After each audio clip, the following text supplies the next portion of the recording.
안녕하십니까. 마키아벨리의 군주론이 토머스 모어의 유토피아보다 더 나은 점에 대해서 발표를 하게 될 17학번 경찰행정학과 황규언입니다.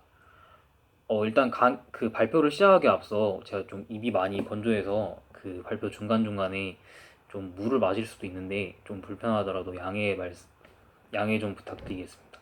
네, 그러면 발표 시작하도록 하겠습니다.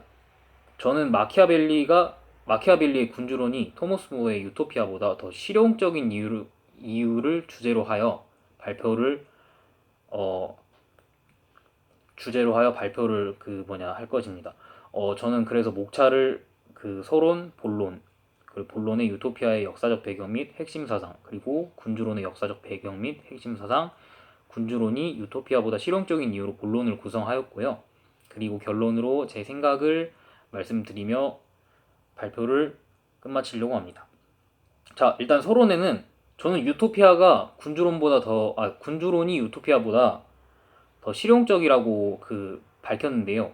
그 이유는 군주론이 유토피아보다 더 실용적인 이유는 인간은 어떻게 살아야 하는가에 집중한 유토피아에 반해 군주론은 인간이 어떻게 살고 있는가에 집중하였다는 점입니다. 즉, 유토피아는 졸렌, 휴드, 당위성에 집중하였다고 볼 수 있는데 이에 반해 군주론은 자임, 비, 존재적인 측면에 집중하였다고 볼 수 있습니다. 유토피아는 인간이 어떻게 살아야 하는가, 즉 당위성에 집중하였습니다. 모두가 공동의 창고를 이용하여 자기 자신의 물건을 사용하고 이러한 공동의 창고에 물건이 가득 차 있는 한 아무도 자기가 사용할 물건에 대해 걱정을 하지 않는 사회였습니다. 이러한 이상적인 사회는 당시 영국 사회의 어두운 면을 비판하며 이러한 이상적인 정치 체제로 하여금 국민들을 해방시켜야 한다는 그런 주장을 하고 있는데요. 저는 이러한 정치 체제가 말 그대로 유토피아, 이상적인 정치 체제에 지나지 않았다고 생각합니다. 그러나 군주가 어떻게 자신의 비루트를 이용해 강한 군대를 육성하고 국방을 견고히 하고 시민들의 지지를 받는 방법들을 군주론에서는 상세하게 저술하였는데요. 마키아벨리는 군주론에서 자신의 이러한 주장을 뒷받침하기 위하여 역사적 사례를 들어 근거를 제시하였고 바로 이러한 점들에서 군주론이 유토피아보다 당시의 시대상에 맞게 조금 더 실용적이며 적용 가능한 이론이라고 저는 생각합니다. 자, 이제 본론에서 유토피아의 역사적 배경 및 핵심 사상을 먼저 살펴보도록 하겠습니다. 먼저 유토피아의 역사적 배경에는 중세 유럽 국가, 교황 중심의 국가에서 황제 중심의 국가로 중세에서 근대로 넘어가던 과도기적 시기라고 볼 수 있습니다. 이 과도기적 시기에 유럽의 근대화의 물결이 시작되고 있었다고 볼 수 있는데요. 이러한 변화의 물결의 시기에 유토피아는 인클로즈 운동과 르네상스 운동의 영향을 많이 받았습니다. 인클로즈 운동과 르네상스 운동의 설명을 드리자면 인클로즈 운동은 16세기 모직물 산업의 발달로 인하여 일부 중산층, 이른바 젠트리들이 더 많은 양을 기르기 위해 사유지에 울타리를 짓고 여기서 일을 하던 농민들, 즉 소작농들을 내쫓는 사태가 발생합니다.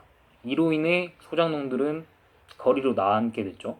거리로 나앉게 돼서 도시 빈민이 되거나 노동자가 됩니다. 자, 다음으로 르네상스 운동입니다.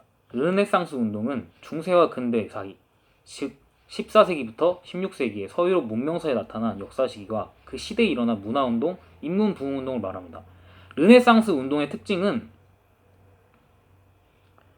고대 그리스 로마 문화를 이상으로 하여 이들을 부흥시킴으로써 새 문화를 창출해내려는 운동으로 그 범위는 사상, 문학, 미술, 건축 등 다방면에 걸친 운동이었고요.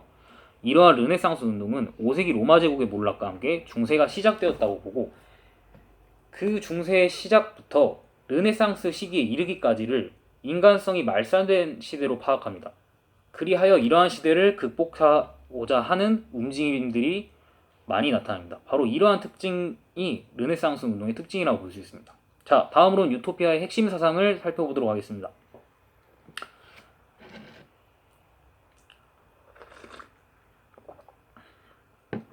먼저 유토피아의 핵심 사상에는 공공복지 실현과 자연의 순리대로 사는 삶이 있습니다.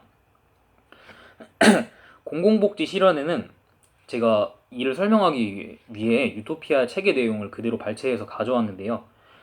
이 내용을 살펴보자면 모든 것이 모든 사람의 소유인 이곳에서는 공동의 창고가 가득 차 있는 한 아무도 자기가 사용할 물건이 모자라지는 않을까 염려할 필요가 없습니다. 또한 다음 내용은 아무 근심 걱정 없이 그리고 생기 유지에 대한 염려 없이 즐겁고 평화롭게 사는 것보다 더 큰 부가 어디 있겠습니까? 라고 유토피아 책의 내용에서는 말하고 있습니다.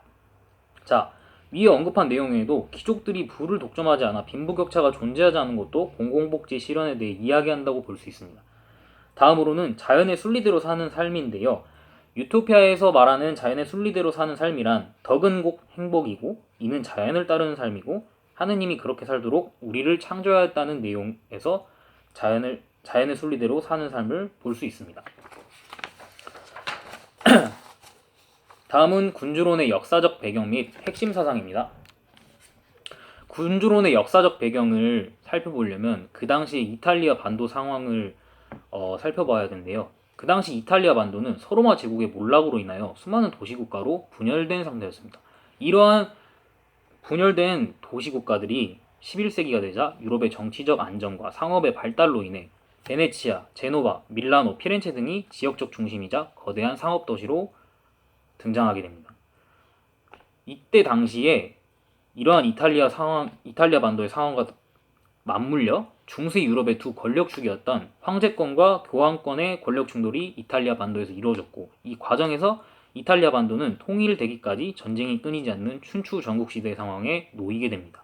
바로 이러한 혼란 속에서 마키아벨리는 통치 역량과 군사력을 겸비한 체살의 부자를 모델로 하여 이탈리아의 독립과 통일을 위해 군주론을 저술하였다고 볼 수 있습니다.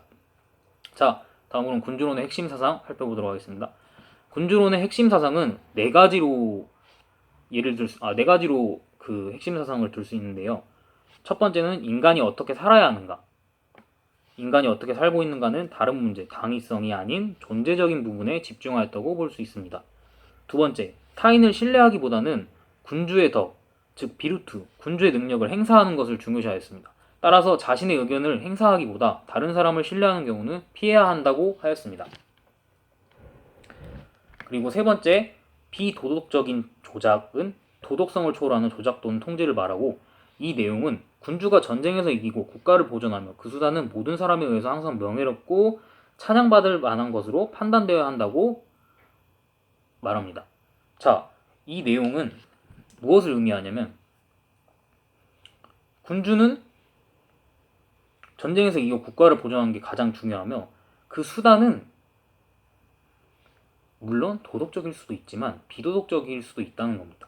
그리고 이러한 수단이 모든 사람에 의해서 항상 명예롭고 찬양받을 만한 것으로 판단되어야 한다고 이 비도덕적인 조작, 도덕성을 초월하는 조작 또는 통제에서 말하고 있습니다.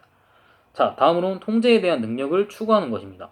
이 내용은 본인의 덕을 발휘하기 위해서 다른 사람을 통제하는 것이 군주의 비루트고 능력이다라고 말할 수 있습니다. 자, 마지막으로 본론의 핵심 내용인 유토피아와 비교해서 군주론이 더 나은 점, 즉 실용적인 점에 대해서 말을 할 건데 설명을 드릴 건데요. 저는 세 가지 근거를 들어서 이 점을 설명해 보도록 하겠습니다. 저희 근거를 설명하기 위해서 또 앞서 그 유토피아 그 공공복지 실현에서 제가 언급하였듯이 책의 내용을 그대로 발췌해서 가져왔는데요. 다 읽어드리진 못하나 일부분을 제가 읽어드리도록 하겠습니다. 자, 유토피아와 비교해서 군주론이 더 나은 점. 첫 번째, 인간은 어떻게 살아야 하는가? 당대의 철학적이고 이상적인 정치관을 부정하고 인간은 어떻게 살고 있는가에 집중하였습니다. 즉, 현실적이고 실용적인 접근을 하였다고 볼 수 있습니다. 군주론 책에 나온 내용으로 한번 살펴보자면 페이지 110페이지 권력을 유지하고자 하는 군주는 상황의 필요에 따라 선하지 않을 수 있는 법을 배워야만 합니다. 그리고 페이지 113페이지 현명한 군주라면 애당초 인색하다는 평판에 신경을 쓰지 말아야 합니다. 라고 마키아벨리는 책에서 주장하고 있습니다. 위의 내용들을 보면 실제로 전통적으로 주장되어 온 그 정치관과는 다른 내용을 볼 수 있는데요. 전통적으로 주장되어 온 정치관은 덕을 중요시하는 말 그대로 이상적인 정치관을 이렇게 말한다고 볼 수 있는데 마키아벨리는 이와 반대로 현실에 집중하여 인간이 살고 있는 모습에 집중하여 실용적인 처세술들을 제시하였습니다. 저희가 보통 사람들이 생각하는 군주의 이상적인 모습, 관우하거나 인자하고 인색하지 않으며 신의를 지키는 성군의 모습을 보통 저희는 생각하지만, 그리고 그 당시에 당대의 그 덕을 중요시하는 정치관들도 이러한 그 군주의 이상적인 모습들을 주장하지만, 마키아벨리는 현실적으로 이렇게 되기는 매우 힘들고 이를 지키는 것은 더욱더 힘들다고 말합니다. 따라서 우리가 살아가는 현실은 이와 다르기 때문에 그에 맞는 조금 더 현실적인 방법들을 제시하는데요. 바로 제가 앞서 언급했던 내용들이 그러한 현실적인 방법들이라고 볼 수 있겠습니다. 바로 이러한 점들이 군주론을 실용적인 저서로 만들어주는 요소라고 볼 수 있습니다. 다음으로는 유토피아와 군주론에서 언급된 전투의 방식에서 오는 차이인데요. 자, 유토피아는 재치와 깨를 이용해 적군으로부터 승리를 거두고 원군과 용병을 이용해 보통 승리를 거둡니다.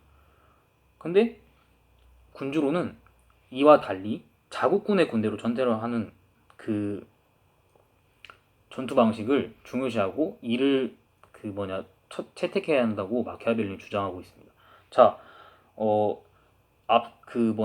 유토피아의 전투 방식과 군주론의 전투 방식을 그 책의 내용에서 그대로 가져온 대로 한번 비교를 해보겠습니다.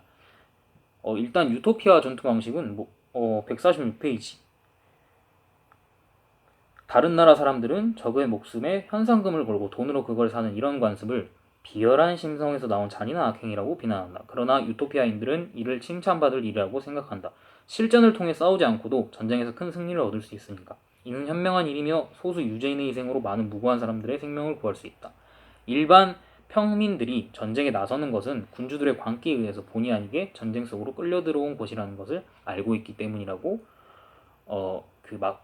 유토피아에서 그 책의 내용에서 나오는데요. 반면에 군주로는 외부의 도움, 용병이나 원군의 도움을 받기보다는 자국군으로 전쟁의 승리를 이루는 것을 중요시한다고 제가 앞서 말씀드렸죠. 책의 내용으로 살펴보자면, 자, 페이지 97페이지. 이러한 원군은 그 자체로서는 유능하고 효과적이지만 원군에 의지하는 자에게는 거의 항상 유해한 결과를 가져다 줍니다. 페이지 99페이지. 원군은 일사불란한 군대이며 다른 사람에게 복종하는 데 익숙해져 있다. 용병의 경우에는 그들의 비겁함이나 전투를 기피하는 태도가 위험하고 원군의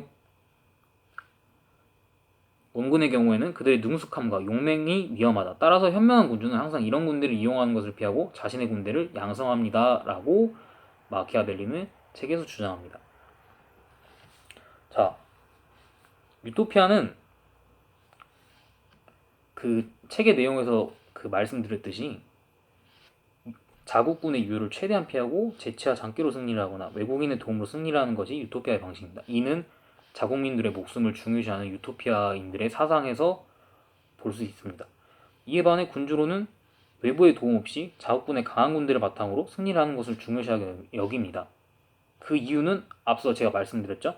그 책의 내용을 그대로 가져와서 용병의 경우에는 고용주인 군주를 신뢰하지 않고 돈에 의해서만 평가하고, 따라서 국가에 대한 애착이나 국토방위에 대한 신념이 없습니다. 즉 비겁함이나 전투를 기피하는 태도가 위험하고, 원군의 경우에는 원군과 같이 승리를 거둔 경우 자신의 온전한 승리가 아니기 때문에 원군의 처분에 국가의 운명이 맡겨질 수 있습니다.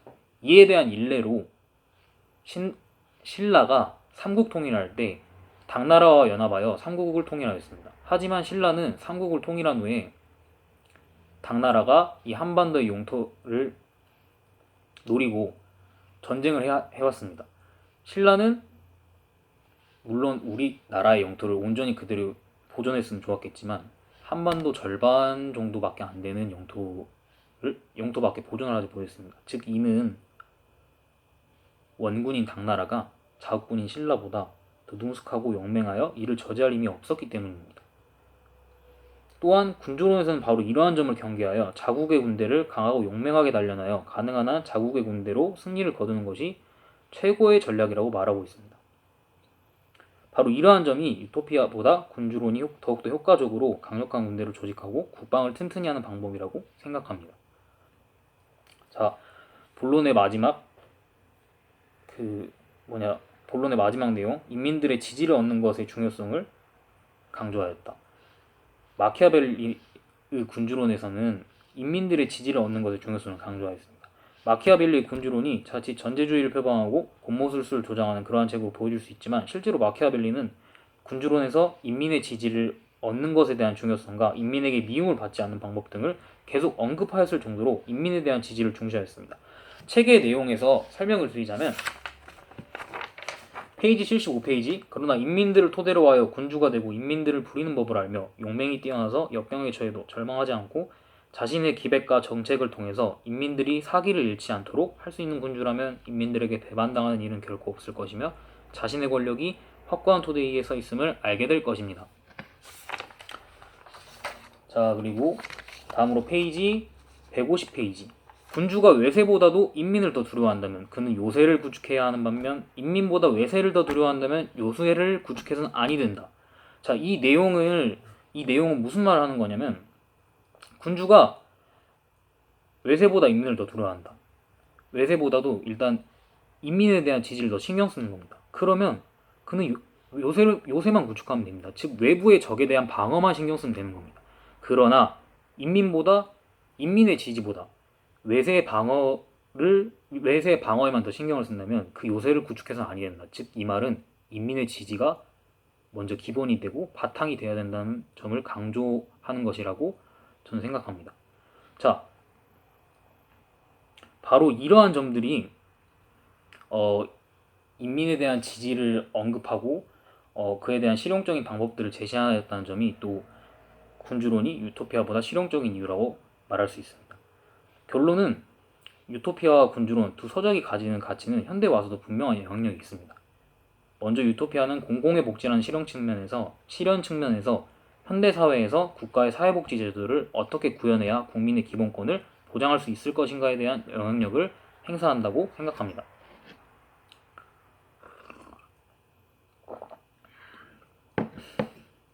또한 군주론은 현대 사회에서 리더가 가져야 할 자질이나 처세술에 대한 고정 문학서로 평가될 만합니다. 두 책 다 훌륭한 책들입니다. 하지만 그 당시 역사적 상황에 비추어 보면 중세 암흑기에서 근대로 신중심의 사고관에서 인간 중심의 사고관이 존재하였긴 하나 여전히 신분이 존재하였고 바로 이러한 계급제 사회로 인해 아직까지 평등과 자유 이념이 널리 퍼지기 전이었다고 볼 수 있습니다. 또한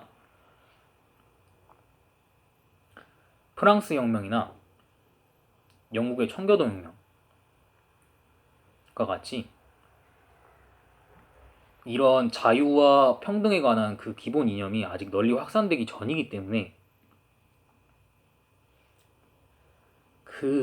바로 이러한 점에서 그 당시의 공동의 국가경제 체제인 유토피아는 상당히 혁신적이지만 현실에 반영하기 힘든 이상적인 방법이라고 생각합니다. 말 그대로 유토피아에 지나지 않는 것이죠.